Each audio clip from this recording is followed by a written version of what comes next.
किसी वन में मधुकट नाम का शेर निवास करता था। बाघ, कौवा और शियार ये तीन उसके नौकर थे। एक दिन उन्होंने एक ऐसे ऊंट को देखा जो अपने गिरोह से भटककर उनकी ओर आ गया था।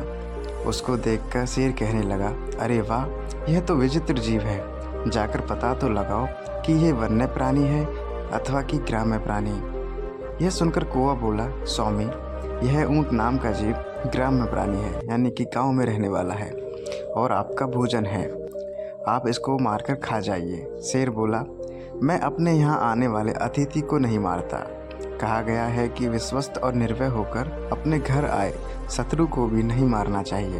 अतः उसको अभयदान देकर यहाँ मेरे पास ले आओ, जिससे मैं उसके यहाँ आने का कारण पूछ सकूं। शेर की आज्ञा पाकर उसके अनुचर ऊंट के पास गए और उसको आदरपूर्वक शेर के पास ले आए।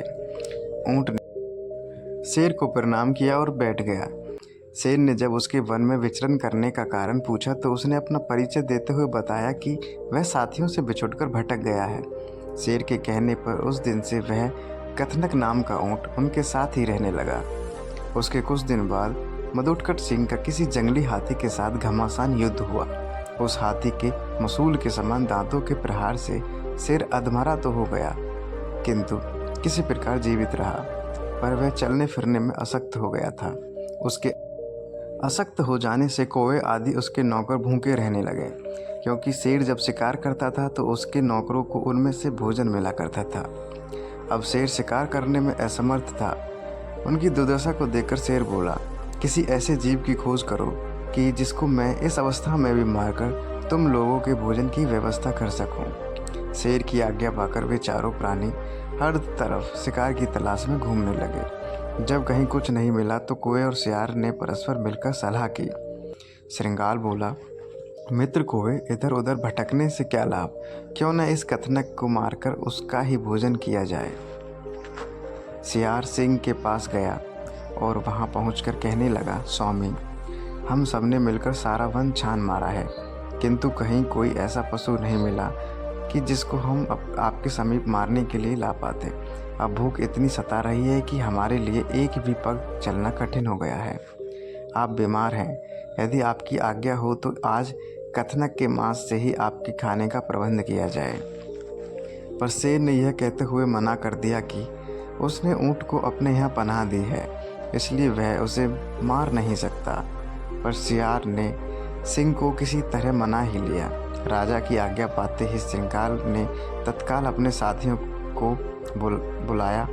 उसके साथ ऊंट भी आया। उन्हें देखकर शेर ने पूछा, तुम लोगों को कुछ मिला?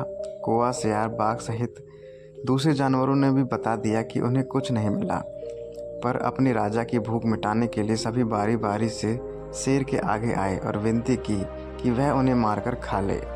पर शियार हर किसी में कुछ न कुछ खामी बता देता ताकि शेर उन्हें न मार सके। अंत में ऊंट की बारी आई। बेचारे सीधे साधे कथनक ऊंट ने जब यह देखा कि सभी सेवक अपनी जान देने की विनती कर रहे हैं तो वह भी पीछे नहीं रहा। उसने शेर को प्रणाम करते हुए कहा, स्वामी, ये सभी आपके लिए अभक्ष हैं। किसी का आकार छोटा है, किसी के तेज नाखून हैं, किसी के देह पर घने बाल हैं। आज तो आप मेरे ही शरीर की अपनी जीविका चलाइए, जिससे कि मुझे दोनों लोगों की प्राप्ति हो सके। कथनक का इतना कहना था कि बाघ और शियार उस पर झपट पड़े और देखते ही देखते उसके पेट को चीर कर रख दिया। बस फिर क्या था, भूख से पीड़ित शेर और व्याघ्र आदि ने तुरंत ही उसको चट कर डाला। सीख, धूर्तों के साथ जब भी रहें पूरी तरह से चौकन्ना रहें और उनकी मीठी बातों में बिल्कुल न आएं, और विवेकहीन तथा मूर्ख स्वामी से भी दूर रहने में ही भलाई है। वीडियो को लाइक और सब्सक्राइब कर दें और वीडियो कैसी लगी कमेंट सेक्शन में ज़रूर बताएं।